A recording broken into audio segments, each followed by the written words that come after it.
berapa ton emas setiap tahun yang hilang dari tanah air Indonesia selama 50-an tahun.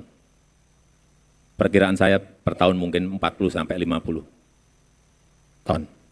Baru perkiraan, nebak-nebak. Tapi nanti kalau sudah berproduksi baru kita tahu betul, oh ternyata ada emasnya sekian ton per tahun. Dan strategi yang dirumuskan oleh ISEI dalam kongres ini dan menjadi pegangan bagi pemerintah ke depan, bukan pemerintah saya lagi, pemerintah ke depan, karena sebulan lagi saya sudah pensiun.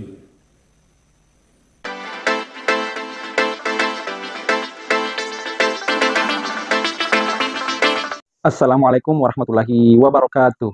Sahabat Pena Ufuk, kali ini kita akan mendengarkan Presiden Jokowi di akhir jabatannya ini curhat soal konspirasi yang ingin menggulingkan dirinya. Kita simak. Assalamualaikum warahmatullahi wabarakatuh. Selamat siang, salam sejahtera bagi kita semuanya. Om Swastiastu, Namo Buddhaya, salam kebajikan. Yang saya hormati Menteri Sekretaris Negara, Wamen BUMN, yang saya hormati Bapak Kapolri yang juga hadir pada siang hari ini, yang saya hormati Gubernur Bank Indonesia sekaligus Ketua ISEI, yang saya hormati Gubernur Jawa Tengah, Wali Kota Solo, Bapak Ibu sekalian, seluruh keluarga besar ISEI yang saya hormati.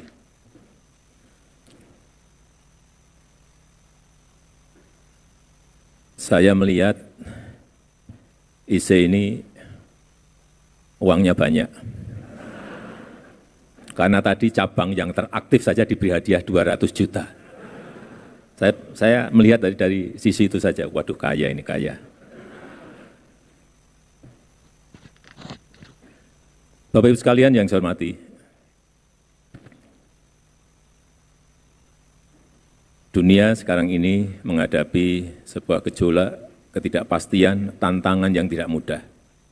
Semua negara mengalami, termasuk kita. Bahkan negara-negara maju kalau kita lihat, sudah banyak yang masuk ke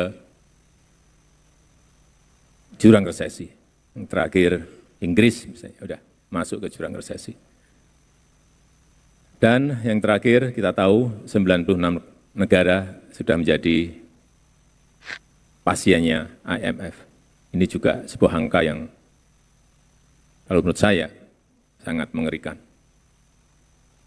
Oleh sebab itu, kita harus fokus dalam bekerja mengelola ekonomi kita. Kalau Bapak Ibu bertanya pada saya, fokus ke mana? Kalau saya, sekarang maupun ke depan kita harus fokus kepada pasar kerja.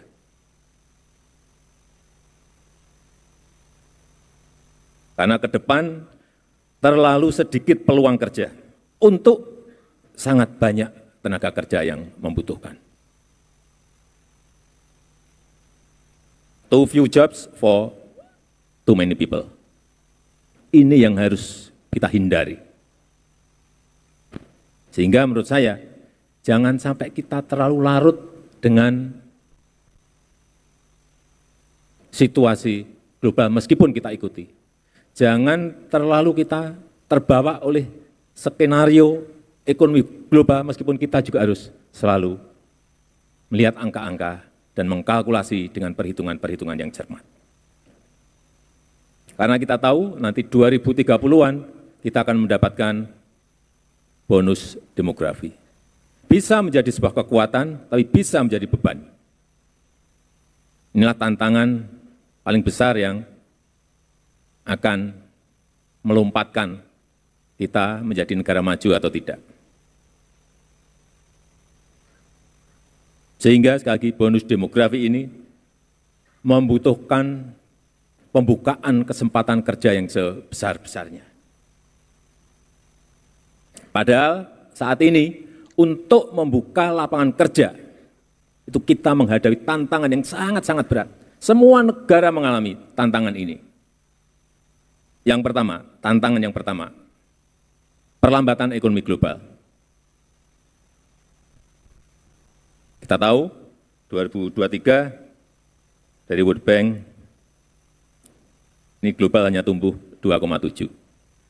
Kemudian 2024 ini diperkirakan hanya muncul angka 2,6. Tahun depan dari World Bank muncul angka 2, naik sedikit 2,7. Tapi masih jauh dari yang diharapkan oleh semua negara. Dan kita, tadi seperti disampaikan oleh Bapak Ketua Umum, bisa tumbuh di 5, kurang lebih 5,1. Ini sebuah hal yang patut kita syukuri karena ekonomi global hanya tumbuh 2,6, 2,7.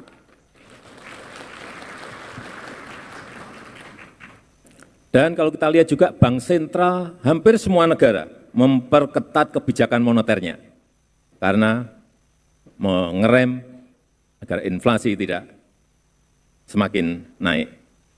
Artinya apa kalau moneter direm? Artinya industri pasti akan turun produksinya. Otomatis perdagangan global juga akan turun kapasitasnya. Jadi yang pertama, perlambatan ekonomi global. Tantangan kita di situ. Yang kedua, peningkatan otomasi di berbagai sektor kerja. Semua sekarang ini mulai masuk ke sana semuanya, ke otomasi semuanya. Awal kita hanya otomasi mekanik, kemudian sekarang muncul AI, muncul analis,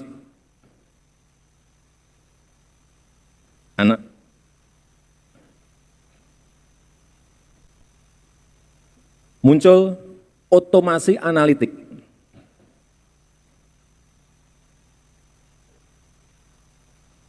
Setiap hari muncul hal yang baru. Dan kalau kita baca 2025, pekerjaan yang akan hilang itu ada 85 juta. Pekerjaan akan hilang 85 juta. Sebuah jumlah yang tidak kecil.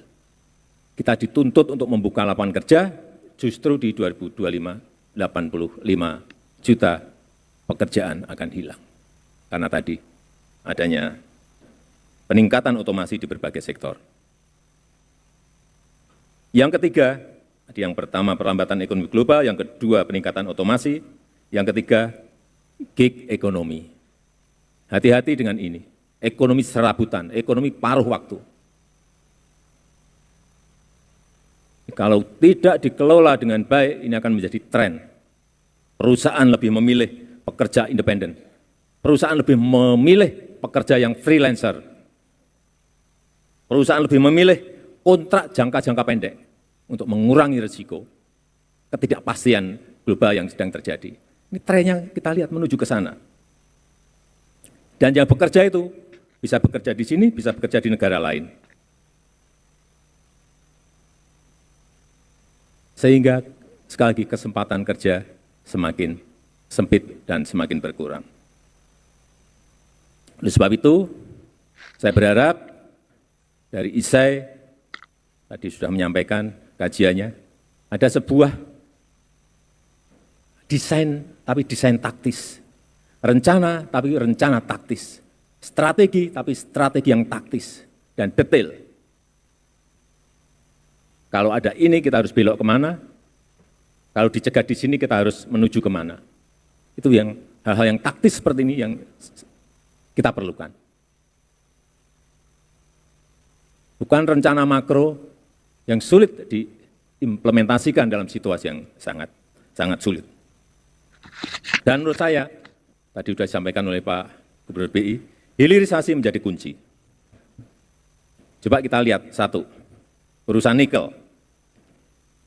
Urusan nikel yang sering saya ceritakan, karena ini memang sebuah keberhasilan kita meningkatkan nilai tambah. Nikel, dari bahan mentah, nikel ore, masuk ke NPI, nikel pig iron, masuk lagi ke nikel matte, kemudian masuk ke stainless steel. dan masuk ke turunan-turunan baik garpu, sendok, jarum suntik, dan ratusan turunan lainnya yang ini masih dalam proses semuanya, tetapi paling tidak sekarang kita sudah sampai ke stainless steel. Kemudian yang nikel ore ada lagi nikel ore ke smelter, ke HPAL, ke prekursor, ke cathode, kemudian masuk lagi ke baterai sel. Sudah kejadian dan kita sudah punya industrinya. Untuk nanti kalau kapasitas baterai selnya mencukupi, sekarang ini baru kira-kira 180.000 mobil yang bisa diproduksi dengan baterai sel produksi kita sendiri. Kalau nanti bisa meningkat menjadi juta, itu kita baru memiliki daya saing yang kuat dengan negara-negara lain. Kemudian tembaga, nikelnya sudah masuk ke tembaga.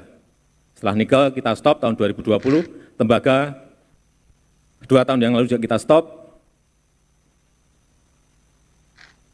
Minggu depan akan ada 2 smelter besar yang investasinya kurang lebih 50-60 triliun sudah beroperasi, yaitu di Aman, di Sumbawa, kemudian Freeport di Gresik. Hati-hati kalau kita bicara Freeport, sekarang bukan miliknya Amerika. Karena orang masih, wah Freeport, itu sudah milik Indonesia, itu sudah dimiliki oleh MinID. 51%, dulu kita hanya punya 9%. Dan sekarang sudah kita miliki 51% dan sebentar lagi akan menjadi 61%. Pokoknya kita terus ambil.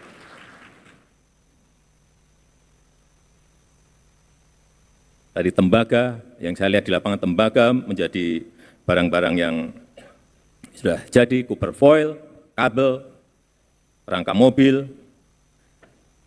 dan yang ketiga, boksit. Hilirisasi di boksit.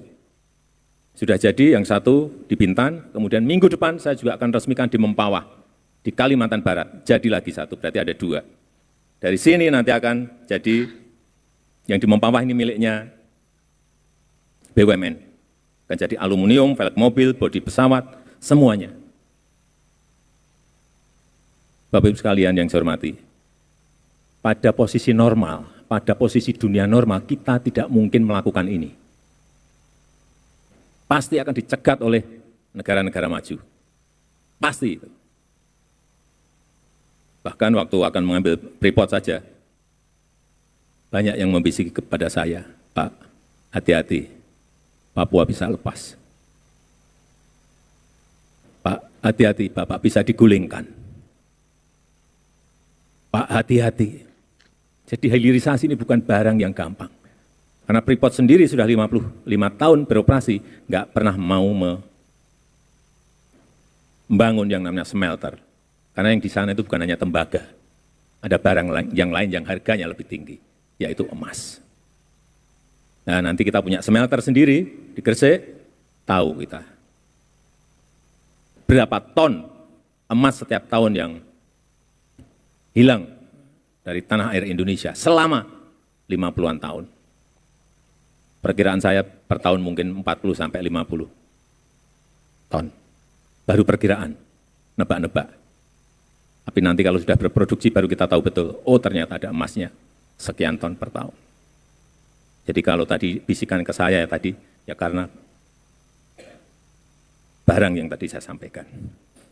Tetapi Bapak Ibu sekalian yang saya hormati, tolong ini betul-betul saya bisa mendesain rencana dan strateginya. Yang saya ingin adalah hilirisasi yang padat karya, yaitu rumput laut, siwit, yang belum disentuh secara manajemen yang baik.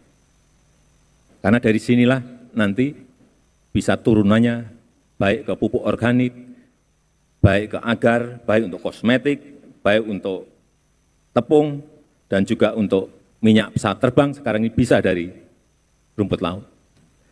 Kita tahu Indonesia memiliki pesisir yang paling panjang nomor 2 di dunia, 81.000 kilometer. Ini sebuah potensi besar, tapi memang harus didesain, harus direncanakan, harus dibuat strategi yang benar sehingga nanti hasilnya bisa ketemu. Pangan yang lainnya, menurut saya yang juga harus dihilirisasikan adalah kopi. Kopi ini Saya cek kita punya berapa hektar sih kopi? 1,2 juta hektar. Saya cek di lapangan, berapa sih produksi per hektar kita? Hanya kurang lebih 2 ton per hektar. 2 lebih sedikit, 2,3, 2,5 per hektar. Padahal Vietnam 1 hektar bisa memproduksi 8 sampai menghasilkan 8 sampai 9 ton per hektar. Jauh sekali, masa kita kalah dengan Vietnam? Pada duluan kita. Permintaan semakin naik, harga semakin naik setiap tahun, tapi tidak pernah kita urus. R&D kita, riset kita lemah di sini. Dan juga kakao kita memiliki 1,4 juta hektar. Industrinya ada, tapi bahan mentahnya kakaonya kurang, sehingga kita justru impor. Salah besar lagi. Dan yang lain-lainnya, masih banyak lada, nilam, yang ini turunannya akan memberikan nilai tambah yang sangat besar. Saya hanya ingin memberikan sebuah ilustrasi kembali ke nikel tadi. Nikel di tahun 2015, ekspor kita 3 billion US dollar dalam 1 tahun. Artinya 45 triliun rupiah. 45 triliun rupiah. Kemudian setelah kita stop, 2021 muncul angka dari 45 triliun muncul 340 triliun rupiah. 2022 muncul 520 triliun rupiah. Dan 2023 muncul angka 520 triliun rupiah. Lompatannya coba. Ada yang menyampaikan pada saya, Pak, itu yang menguntungkan perusahaan, Pak. Rakyat dapat apa? Jangan keliru. Kita pungut pajak dari sana, pajak perusahaan, pajak karyawan, biaya ekspor, pajak ekspor, biaya keluar, belum PNBP-nya, penerimaan negara bukan pajak. Sangat besar sekali. Saya berikan ilustrasi saja untuk minerba, tidak hanya nikel, tapi minerba. Di 2015, penerimaan negara bukan pajak, kita memperoleh 29 triliun rupiah. 2023 kita mendapatkan PNBP-nya 172 triliun. Dari 29 melompat ke 172 triliun. Itu pajaknya saya belum mendapatkan secara detail. Tapi saya yakin juga akan melompat berkali-kali. Saya rasa penting sekali masukan, input, desain, rencana, dan strategi yang dirumuskan oleh ISEI dalam kongres ini dan menjadi pegangan bagi pemerintah ke depan, bukan pemerintah saya lagi, pemerintah ke depan, karena sebulan lagi saya sudah pensiun,